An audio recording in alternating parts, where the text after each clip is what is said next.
नमस्कार दोस्तों, मैं प्रदीप कुमार यादव आपका प्रशासनिक गुरुकुल में स्वागत करता हूं। दोस्तों, कल जो हमने टॉपिक कवर किया था उत्तर प्रदेश की राज्य व्यवस्था, इसमें जो हमने इंपॉर्टेंट टॉपिक कवर किया था विधानसभा, विधान परिषद, राज्यपाल, हाई कोर्ट और उत्तर प्रदेश के मुख्यमंत्री, इससे संबंधित सभी इंपॉर्टेंट फैक्ट्स को और सारे इंपॉर्टेंट कॉन्सेप्ट और सारे संभावित प्रश्न जो आ सकते हैं उन सब चीजों को मैंने क्लियर किया।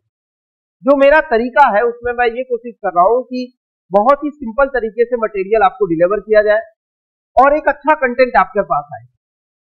जब यूपीपीसीएस 2021 में मेरा सिलेक्शन हुआ तो मुझे एक महसूस हुआ कि उत्तर प्रदेश में जो क्या बोलते हैं, जो यूपी का जो स्पेशल का करंट अफेयर है या यूपी स्पेशल के जो कंटेंट है वो काफी बिखरे हुए हैं और उसमें गुणवत्ता की भी बहुत कमी है। एकदम एग्जैक्ट मटेरियल नहीं मिल पाता, बहुत से उसमें फैक्चुअल मिस्टेक्स भी है। उन सब चीजों का समाधान करते हुए ये क्लास में लेकर आया हूं, बहुत ही सरल तरीके से और बहुत ही इंटीग्रेटेड अप्रोच से मैं आपको करा रहा हूं। अगर आप इन कक्षाओं को बहुत अच्छी तरह से करेंगे तो आप बहुत अच्छा परफॉर्म करेंगे अपने एग्जाम में और आपका जो अंक है वो भी काफी बढ़ेगा। जैसा कि आप जानते हैं उत्तर प्रदेश स्पेशल का एक नया पेपर जुड़ने जा रहा है। वैकल्पिक विषय परिवर्तित होने पर कैबिनेट अप्रूवल दे दिया है। अब उत्तर प्रदेश स्पेशल से प्रश्नों की संख्या प्री और मेन दोनों में बहुत ही तीव्र रूप से बढ़ेगी, बहुत ही एक्सपोनेंशियल ग्रोथ आप देखिए।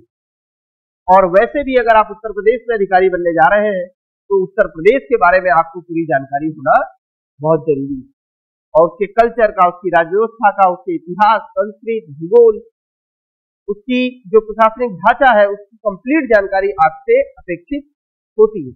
तो आज हम लोग ये इंपॉर्टेंट टॉपिक करेंगे उत्तर प्रदेश ओबीसी आयोग।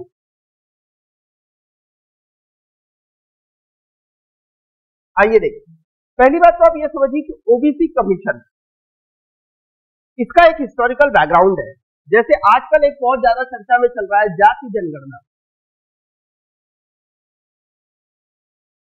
राजनीति में इस समय ये सेंटर पॉइंट में है। बिहार के मुख्यमंत्री नीतीश कुमार, जैसा कि आप लोग जान रहे हैं, जाति जनगणना के बारे में उन्होंने नोटिफिकेशन जारी कर दिया और वहां जाति जनगणना चालू भी है, मई तक उसकी रिपोर्ट भी आ जाएगी। इसका मतलब है कहीं ना कहीं जाति जनगणना कराकर ये जानने का प्रयास किया जा रहा है कि किसकी कितनी आबादी है और उसके हिसाब से आरक्षण का पुनर्मूल्यांकन होना चाहिए। इसमें अपने राजनीतिक पक्ष अलग अलग हो सकते हैं। कुछ ऐसी ही पृष्ठभूमि में जो ओबीसी आयोग का गठन हुआ था। चलिए कुछ बैकग्राउंड में देखते हैं। आपको एक बहुत ही पॉपुलर केस याद होगा, पॉपुलर कमीशन भी था, मंडल कमीशन। ओबीसी आयोग के लिए सबसे फेमस कमीशन कौन सा है? मंडल कमीशन। मंडल कमीशन बीपी मंडल बिहार से सांसद हुआ करते थे, उन्हीं की अध्यक्षता में मंडल कमीशन का गठन किया गया। मंडल कमीशन की रिपोर्ट भी आई। इंदिरा गांधी ने रिपोर्ट को ऐसे रखा रहा, उस पर कोई कार्रवाई नहीं की, उसको लागू करने या विचार करने का कोई काम नहीं किया। उसके बाद राजीव गांधी की सरकार आई, उस पर भी बहुत काम नहीं हो पाया।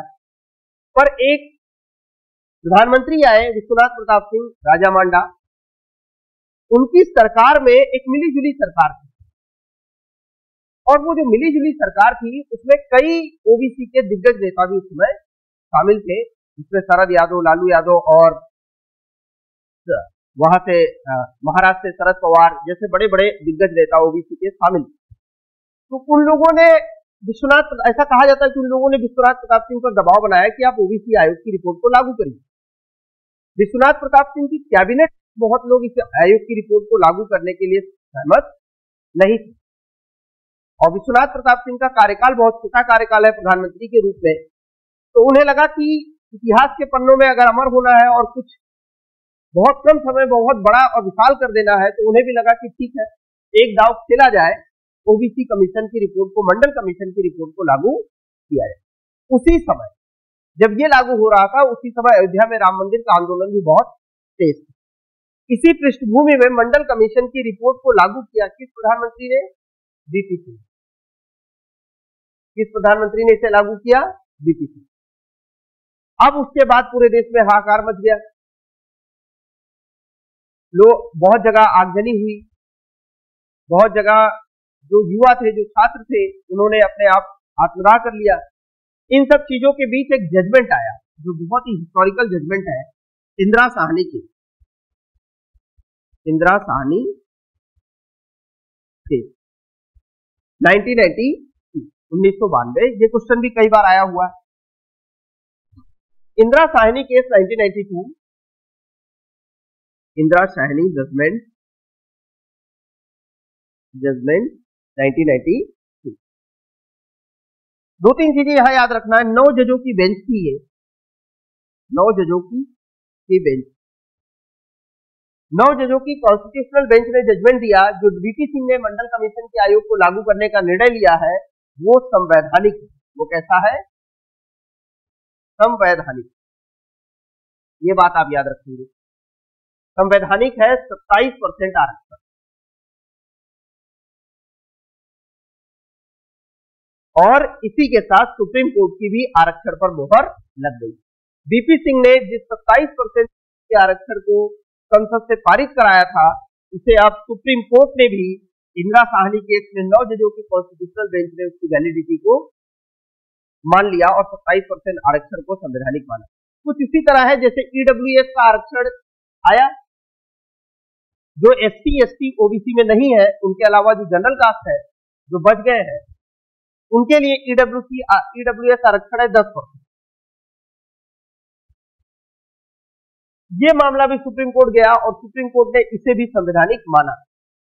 सुप्रीम कोर्ट ने इसे भी संवैधानिक माना कि 10% का आर्थिक रूप से पिछड़े लोगों को आरक्षण, आर्थिक रूप से पिछड़े लोगों को आरक्षण 10% देना संवैधानिक है और मोदी सरकार का निर्णय।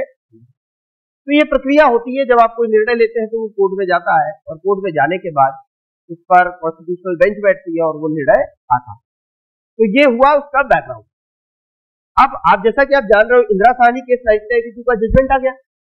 अब जजमेंट आने से तो काम बनेगा नहीं और बीपी सिंह प्रधानमंत्री भी अब नहीं है। और अब जो जजमेंट आया उसके बाद ये बात होने लगी कि ओबीसी कमीशन बनाओ, एक पिछड़ा वर्ग आयोग बनना चाहिए जो पिछड़े वर्गों के हितों को संरक्षित करने का काम करे। तो आइए अब उसको देखते हैं। तो पहले, सबसे पहले केंद्र में पिछड़ा वर्ग आयोग का गठन किया गया, केंद्र में। तो यहां हम लोग देखते थे ओबीसी कमीशन, पिछड़ा वर्ग आयोग का गठन 1993 में। याद रखिएगा, रखने की बिल्कुल जरूरत नहीं है। इंदिरा साहनी केस का जजमेंट 1992 में आया। उसी जजमेंट के आधार पर भारत सरकार ने केंद्र में पिछड़ा वर्ग आयोग का गठन किया, backward class commission, backward class commission setup in 1993। ये बहुत बार क्वेश्चन आता है। अब इसके बाद जो आपको याद करना है, यूपी में ओबीसी कमीशन कब बना? तो यूपी में भी ओबीसी कमीशन 1993 में बना। UP OBC commission, UP OBC commission भी 1993 में। एक ही साथ दोनों फैक्ट आपको याद हो गया। केंद्र में भी ओबीसी कमीशन 1993 में बना और राज्य में भी ओबीसी कमीशन 1993 में बना।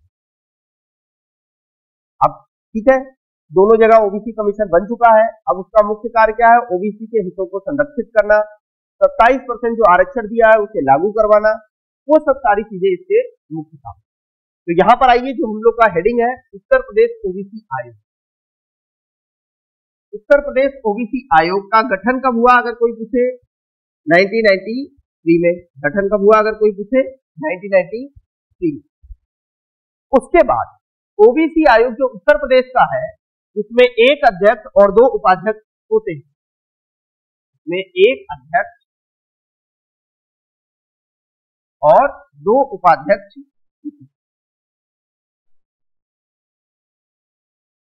एक अध्यक्ष और 2 उपाध्यक्ष होते हैं। ये जो ओबीसी कमीशन बना है उत्तर प्रदेश में, इसमें अध्यक्ष और उपाध्यक्ष का एक कार्यकाल होता है, उसको पूरा करने के बाद वो लोग वहां से हट जाते हैं। तो वर्तमान में अगर कोई पूछे कि अध्यक्ष कौन है, जसवंत सिंह सैनी, जसवंत सिंह सैनी। वर्तमान में ओबीसी आयोग के अध्यक्ष कौन है? जसवंत सिंह सैनी। और उपाध्यक्ष कौन है? हीरा ठाकुर। दो उपाध्यक्ष है, तो पहले उपाध्यक्ष कौन है? हीरा ठाकुर, और दूसरे उपाध्यक्ष है प्रभुनाथ चौहान। प्रभुनाथ चौहान।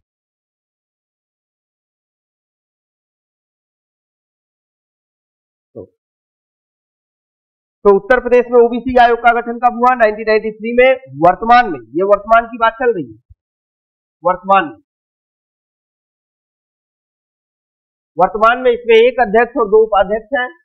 एक अध्यक्ष जो है उनका नाम है जसवंत सिंह सैनी, और दो उपाध्यक्ष हीरा ठाकुर और प्रभुनाथ सिंह चौहान। ये तो हुआ उत्तर प्रदेश के बारे में, उत्तर प्रदेश ओबीसी आयोग के बारे में। अब एक मामला बहुत ज्यादा हाईलाइटेड है, उस मामले को हम लोग देखेंगे और फिर हम देखेंगे कॉन्स्टिट्यूशनल स्टेटस से कन्वर्ट हुआ, उसका भी हिस्ट्री है और उससे संबंधित क्वेश्चन भी आपके एग्जाम में देखने को मिलता है। तो आइए पहले हम लोग देख लेते हैं कि कैसे ट्रांसफॉर्मेशन हुआ, और फिर हम लोग देखेंगे नगर निकाय चुनाव में जो अभी बवाल हुआ था। इलाहाबाद हाई कोर्ट की खंडपीठ ने, दो जजों की खंडपीठ ने क्या जजमेंट दिया कि ओबीसी आरक्षण नगर निकाय चुनाव, जो नगर पालिका के चुनाव होते हैं, उसमें असंवैधानिक घोषित कर दिया। अब सरकार के पास बहुत ज्यादा सरकार बेचैन, ये तो बड़ा गड़बड़ हो गया, अगर चुनाव कराना है और ओबीसी आरक्षण के बिना चुनाव कराएंगे तो राजनीतिक रूप से नुकसान हो सकता है। वो सब चीजें अभी हम लोग देखेंगे, उसके पहले हम थोड़ा सा कॉन्स्टिट्यूशनल चीजों को देखते हैं। आइए,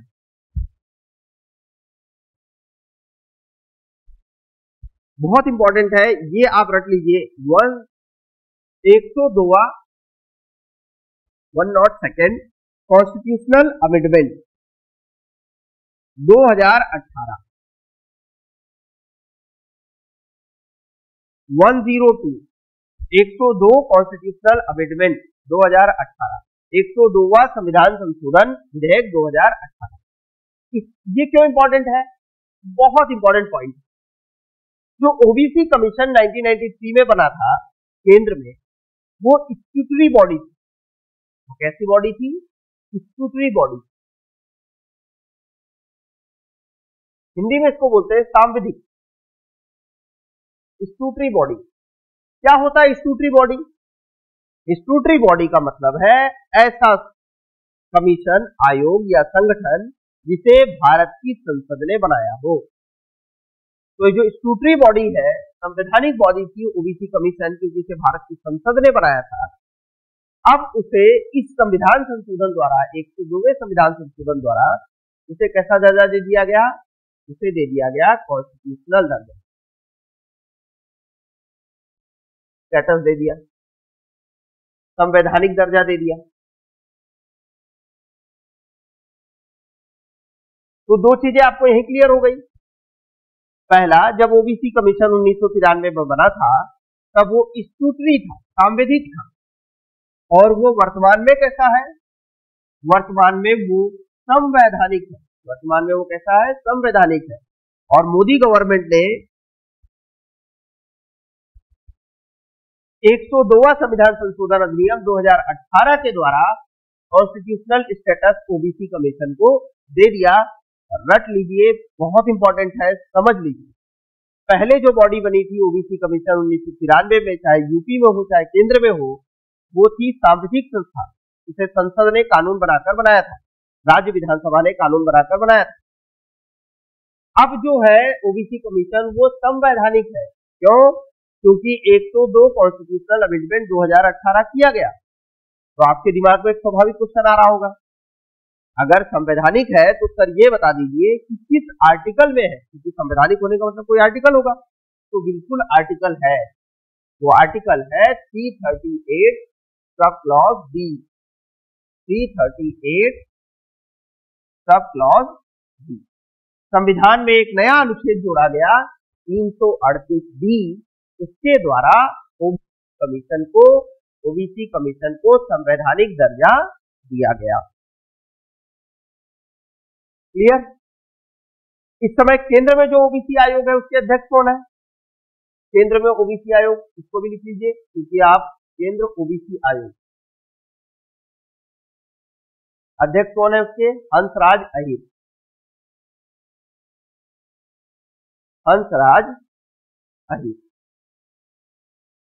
हंसराज अहीर पहले गृह राज्य मंत्री थे, अब वो ओबीसी कमीशन आयोग के अध्यक्ष हैं। कहां पे? केंद्र में। तो केंद्र वाला भी याद रखिए, राज्य वाला भी याद रखिए, एक साथ दोनों पढ़ते चलिए। केंद्र में जो ओबीसी आयोग है उसके अध्यक्ष कौन है? हंसराज अहीर। और उत्तर प्रदेश में ओबीसी आयोग जो है उसके अध्यक्ष कौन है? जसवंत सैनी। और जो ओबीसी आयोग है उसका आज वर्तमान में स्टेटस क्या है?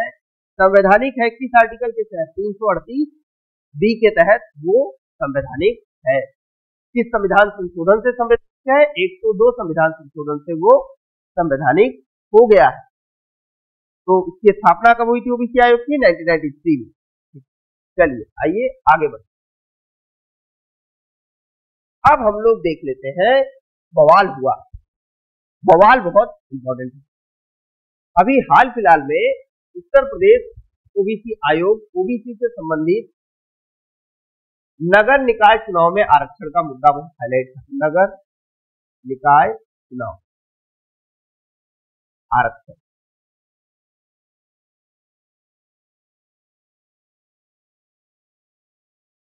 पिछली क्लास जब आपको कल मैं करा रहा था तो मैंने 2-3 चीजें आपको बताई। ओबीसी को आरक्षण दिया गया है पंचायत में और नगर निकाय के चुनाव में। उसे लोकसभा में आरक्षण नहीं है, लोकसभा के चुनाव में आरक्षण नहीं है, राज्यसभा के चुनाव में आरक्षण नहीं है, विधानसभा के चुनाव में आरक्षण नहीं है, विधान परिषद के चुनाव में आरक्षण नहीं है। पिछली क्लास देखिएगा, डिटेल से पढ़ा। पर ओबीसी को नगर निकाय चुनाव में आरक्षण दिया। नगर निकाय चुनाव मतलब जैसे आप अगर लखनऊ में रहते हैं तो लखनऊ में नगर निगम होगा, उसका मेयर होगा।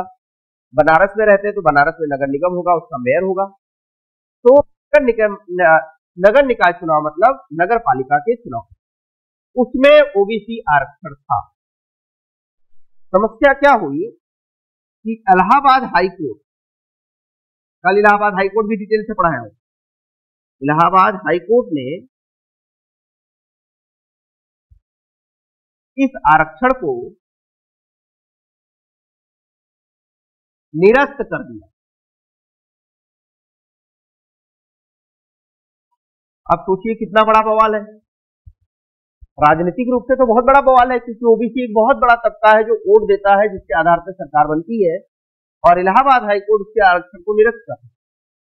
इसका मतलब ये नहीं कि इलाहाबाद हाईकोर्ट से कोई दुश्मनी है ओबीसी, ऐसा कुछ नहीं। मुख्य मुद्दा यह है कि जो हमारा कोर्ट है वो लॉ से चलता है। और सुप्रीम कोर्ट ने एक जजमेंट दिया था अभी हाल में महाजन केस में, उसमें उन्होंने कहा था कि ट्रिपल टेस्ट होना चाहिए। ओबीसी आरक्षण के लिए कौन सा टेस्ट होना चाहिए जो बहुत ज्यादा चर्चा में था? Triple test. ओबीसी आरक्षण के लिए कौन सा टेस्ट होना चाहिए? Triple test. ट्रिपल टेस्ट क्या है? एक प्रकार का नगर निकाय चुनाव में आरक्षण देने के लिए डाटा कलेक्शन की बात है। जैसे अगर आपको लखनऊ में ओबीसी को आरक्षण देना है तो पता होना चाहिए कि ओबीसी के लोग लखनऊ में कितना रहते हैं। बनारस में देना है तो पता होना चाहिए बनारस में ओबीसी के लोग कितना रहते हैं। मुरादाबाद में होना है तो मुरादाबाद में पता होना चाहिए ओबीसी के लोग कितना रहते हैं। तो वार्ड वाइड सर्वेक्षण कराना पड़ेगा। ये चीज यूपी सरकार ने नहीं किया और आरक्षण दे दिया। तो कुछ वकीलों ने हाई कोर्ट में पीआईएल डाला, पब्लिक इंटरेस्ट लिटिगेशन, पीआईएल डाला और कहा कि ओबीसी का आरक्षण जो सुप्रीम कोर्ट की गाइडलाइन है उसके अनुसार नहीं चल रही है।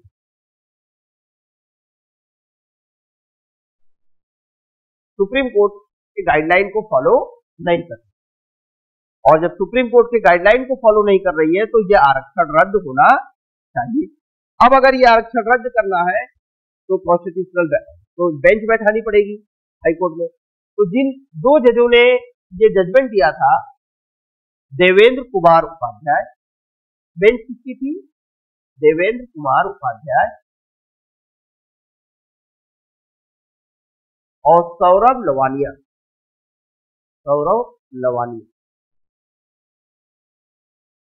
इन दो जजों की बेंच ने, इलाहाबाद हाईकोर्ट की लखनऊ खंडपीठ के दो जजों की बेंच थी, देवेंद्र कुमार उपाध्याय और सौरभ लवानिया। इसने क्या किया? इलाहाबाद हाईकोर्ट कि लखनऊ खंडपीठ के इन दो जजों ने ओबीसी आरक्षण को समाप्त कर दिया नगर निकाय चुनाव, समाप्त कर दिया। अब बवाल होने लगा और जैसे ही समाप्त किया और कहा, रीजन क्या दिया कि ओबीसी के लिए जो सुप्रीम कोर्ट ने ट्रिपल टेस्ट का मानदंड तय किया था, वो जो वर्तमान में सरकार है उसने उस क्राइटेरिया को पूरा नहीं, और इसको निरस्त करते हुए कहा कि चुनाव जल्द से जल्द कराए, क्योंकि नगर निकाय चुनाव का 5 साल का कार्यकाल पूरा हो चुका। अब यूपी गवर्नमेंट, योगी गवर्नमेंट बहुत ज्यादा चिंतित, इसके कैबिनेट मिनिस्टर बहुत ज्यादा चिंतित। तो योगी जी ने कहा कि नहीं, जब किसी को आरक्षण नहीं देंगे तब तक हम चुनाव नहीं कराएंगे। इन लोगों ने पूरी फाइल उठाई और सुप्रीम कोर्ट चले गए और कहा, सर ये मामला है, इसको देखिए। तो सुप्रीम कोर्ट ने इलाहाबाद हाई कोर्ट के लखनऊ खंडपीठ के इस जजमेंट को स्टे कर दिया, रोक दिया और कुछ समय दे दिया यूपी गवर्नमेंट को। और जैसे ही समय दिया, उसी बीच यूपी गवर्नमेंट ने ये जो ओबीसी के आरक्षण के लिए एक कमीशन बना दी, 5 सदस्यों का एक आयोग बना दिया कि कैसे आरक्षण दिया जाए। अगला जो इंपॉर्टेंट पॉइंट है, वो जो 5 लोगों का बनाया गया, जस्टिस राम अवतार सिंह की अध्यक्षता में एक आयोग का गठन किया। तो इसको याद करिए, ओबीसी आरक्षण के लिए नगर निकाय चुनाव में, नगर निकाय चुनाव, ओबीसी आरक्षण नगर निकाय चुनाव के लिए किया।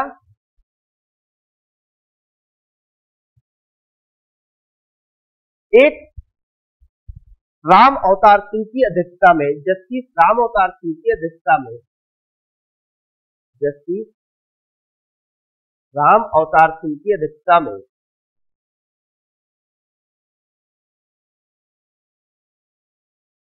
अध्यक्षता में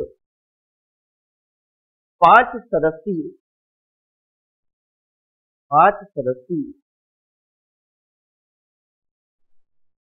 एक समिति का गठन किया,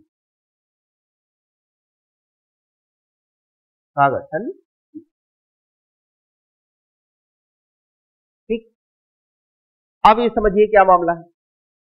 योगी जी ने देखा, जब ओबीसी आरक्षण को इलाहाबाद हाईकोर्ट की खंडपीठ ने रद्द कर दिया है, लखनऊ खंडपीठ ने आरक्षण नहीं होना चाहिए, तो योगी जी ने आनंद फानन में जस्टिस राम अवतार सिंह की अध्यक्षता में 5 सदस्यीय एक समिति बना दी और कहा, ये समिति ओबीसी आरक्षण नगर निकाय चुनाव में कैसे दिया जाए इसकी जांच करे, ट्रिपल टेस्ट के फॉर्मूले को तय करे, सर्वे कराए, सारे काम ये करे और इसे 6 महीने का टाइम दे दिया कि 6 महीने में आप अपनी रिपोर्ट सबमिट करिए।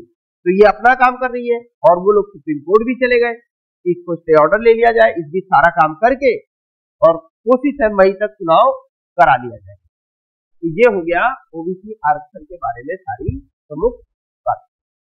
और हम लोग एक स्ट्रक्चर बनाते हैं, पूरा रिवाइज करते हैं। उत्तर प्रदेश ओबीसी आयोग कब बना? 1993 में। एक अध्यक्ष और 2 उपाध्यक्ष होते हैं, एक अध्यक्ष और 2 उपाध्यक्ष होते हैं। इस समय अध्यक्ष कौन है? जसवंत सिंह सैनी, जसवंत सिंह सैनी, ठीक। और हाल फिलहाल में एक मुद्दा बहुत ज्यादा चर्चा में था कि लखनऊ खंडपीठ, इलाहाबाद हाईकोर्ट की लखनऊ खंडपीठ ने ओबीसी आरक्षण को नगर निकाय चुनाव में रद्द कर दिया, आरक्षण को नगर निकाय चुनाव में रद्द कर दिया,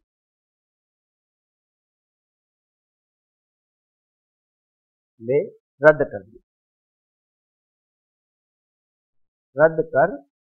दिया। यह बहुत ज्यादा हॉट मुद्दा था। इसको हल करने के लिए वर्तमान की योगी सरकार बहुत ज्यादा एक्टिव है और समाधान निकालकर इसका आधार पर ओबीसी आरक्षण को देकर नगर निकाय चुनाव संपन्न कराए जाए। इसी के बाद मैंने आपको बताया केंद्र की ओबीसी कमीशन, ओबीसी आयोग केंद्र में, ये भी कब बना? 1993 में। आर्टिकल 338B 102वें संविधान संशोधन से ऐड करके इसको संवैधानिक कर दिया गया। जब ये बना था तब ये स्कूटरी था, जब ये बना था तब ये कैसा था, स्कूटरी था, सांविधिक था। संसद ने अपने कानून के माध्यम से इसका गठन किया। तो इसी के साथ ओबीसी से संबंधित ओबीसी आयोग और उससे संबंधित जो जो घटनाएं इस समय चल रही हैं वो सारी चीजें मैंने आपको बताया। और ओबीसी आयोग में इस समय अध्यक्ष कौन है, हंसराज अहीर, हंसराज ये इस समय आयोग के अध्यक्ष। तो ये हम लोगों ने ओबीसी आयोग से संबंधित सभी प्रमुख बातों को डिटेल से कवर किया। यहां तक मैंने केंद्र की भी बात को आपको बता दिया कि मंडल आयोग बना था, बीपी सिंह सरकार ने उसको लागू किया था। फिर इंदिरा साहनी केस का जजमेंट आया था और उसके बाद 27% आरक्षण दिया गया था। पहला ओबीसी कमीशन काका कालेलकर की अध्यक्षता में बना था। वो सारी चीजें मैंने आपको डिटेल से बताई। वर्तमान में जो ओबीसी आयोग है उसके अध्यक्ष है जसवंत सैनी, और जो नगर निकाय चुनाव में ओबीसी आरक्षण का मुद्दा है वो ज्यादा ज्वलंत मुद्दा था, उस पर भी हमने चर्चा किया। मैंने बताया कि ट्रिपल टेस्ट का जो मामला है वो काफी हॉट है। जाति जनगणना के मुद्दे इसीलिए बहुत ज्यादा गंभीर रूप से इस चर्चा में है क्योंकि जब तक ये पता ही नहीं होगा कि किसके लोग कितनी संख्या में है तो आरक्षण देने में भी समस्या आ रही है। तो ये एक जितने भी इसमें ज्वलंत मुद्दे हैं ओबीसी आयोग में सब कुछ मैंने कवर किया। जुड़े रहने के लिए बहुत बहुत धन्यवाद। जुड़े रहिए, पढ़ते रहिए और कोशिश करिए कि एक क्रोनोलॉजी में आप क्लास को देखिए। जब आप क्रोनोलॉजी में देखेंगे तो आपका एक भी प्रश्न गलत नहीं होगा। एक क्रोनोलॉजी में देखिए और एक हर वीडियो को देखिए और कुछ बातें आप नोट करिए जो बहुत महत्वपूर्ण है। आप देखेंगे आपका एक भी प्रश्न गलत होने नहीं। चलिए बहुत बहुत